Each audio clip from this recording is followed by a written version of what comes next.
এই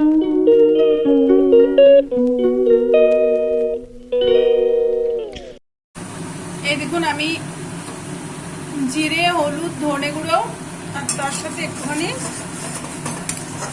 লাল লঙ্কার গুঁড়ো অ্যাড করেছি। এবার এটাকে কষতে থাকছি। আর খুব সুন্দর গন্ধ বেরিয়েছে জানেন। এটা রান্না করে নিরামিষের দিনে খাবেন। তো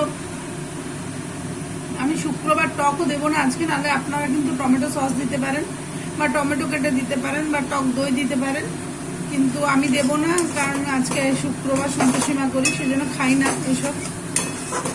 তো দেখুন তেল যখন ছেড়ে দেবে, আর এই দেখুন আমি না আলু ফুলকপিগুলোকে প্রথমে সেদ্ধ করে নিয়েছিলাম। দেখতে পাচ্ছেন, দেখলেই বোঝা যাচ্ছে প্রথমে সেদ্ধ করে। এখনকার ফুলকপি তো প্রচুর, দেখুন রাত্রে বীজ দিয়ে সকালে নিয়ে আসে, সেই জন্য এখনকার ফুলকপি বলুন আর বাঁধাকপি বলুন, এগুলোকে আপনারা করবেন কি আগে ধুয়ে জলটা ফেলে দেবেন, জল ফেলে দিয়ে রান্না করবেন। কিছু করার নেই, বিষ খাওয়ার থেকে তো ভালো। আর এই যে আলুটাও কিন্তু ধুয়ে জলটা ফেলে দিয়েছি, ফেলে দিয়ে আলুটাকে মিক্স করবো আজকে। মানে সেদ্ধ করেছি, সেদ্ধ করে জলটাকে ফেলে দিয়েছি, ফেলে দিয়ে যে আলুটাকে আজকে অ্যাড করবো। আজকে আলু আর ফুলকপি দিয়ে নিরামিষ তরকারি। খুব সুন্দর একটা সেন্ট বেরিয়েছে। তো আমি ভেজে রাখা, দেখুন মশলা দেখতে পাচ্ছেন তো, তেল নেই একেবারে। তেল বেশি খাওয়া ভালো না, 1-2 রসুন তেল দিলেই হবে।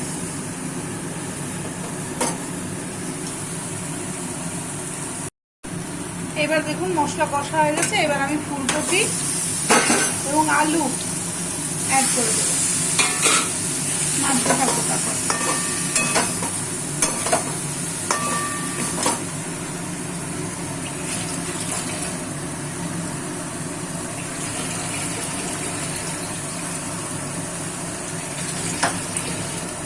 কষার জন্য না আমি একটুখানি জল অ্যাড করি। কষা হয়ে গেছে তো ফুলকপি আলুগুলো দিয়ে। আমি ফুলকপিগুলোকে সেদ্ধ করে একটুখানি ভেজে নিয়েছি। খুব সুন্দর একটা গন্ধ বেরিয়েছে জানেন। মৌরি আর আজওয়ান দেবেন, এই তরকারিটা কিন্তু খেতে খুব ভালো লাগে, খুব টেস্টি হয়।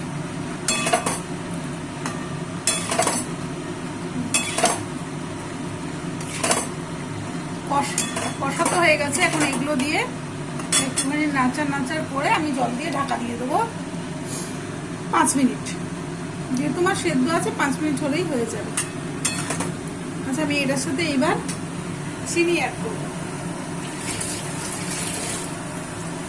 চিনি আর লবণ, এই দুটো জিনিস অ্যাড করে দিই। আমি কিন্তু ওই ফুলকপি যখন সেদ্ধ করেছি তখন কিন্তু নুন দিয়েই সেদ্ধ করেছি, আলুগুলোতে নুন দিয়ে সেদ্ধ করেছি, দিয়ে জল ফেলে দিয়েছি। নিরামিষ দিনে সবাই ট্রাই করবেন, এটা খুব ভালো লাগে। ভাত দিয়ে খেতেও ভালো লাগে, রুটি লুচি দিয়েও খেতে ভালো লাগে।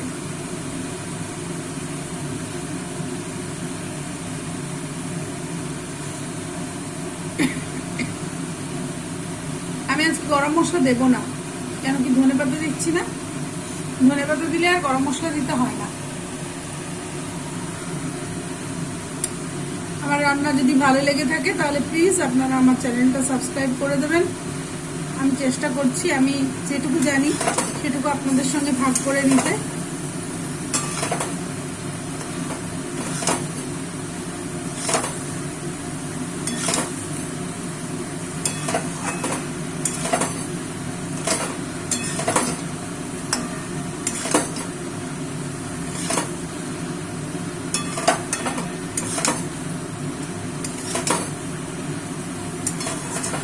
দেখুন একদম শুকনো শুকনো হয়ে গেছে আর ভীষণ সুন্দর একটা স্মেল ছাড়ছে।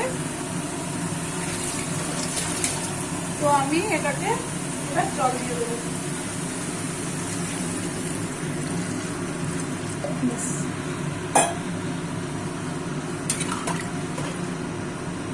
একটুখানি জল দিয়ে দেবো, তারপরে এটা একটুখানি ফুটো ফুটো ফুটো মরলে একটু রস রসে থাকবে, তখন আমি এর করে ধরে পাতা ছড়িয়ে দেবো। আপনারা এটার সাথে সস বা টমেটো অ্যাড করবেন, ভীষণ ভালো খেতে হয়। এবার এটা 5 মিনিটের জন্য ঢাকা দিয়ে দেবো।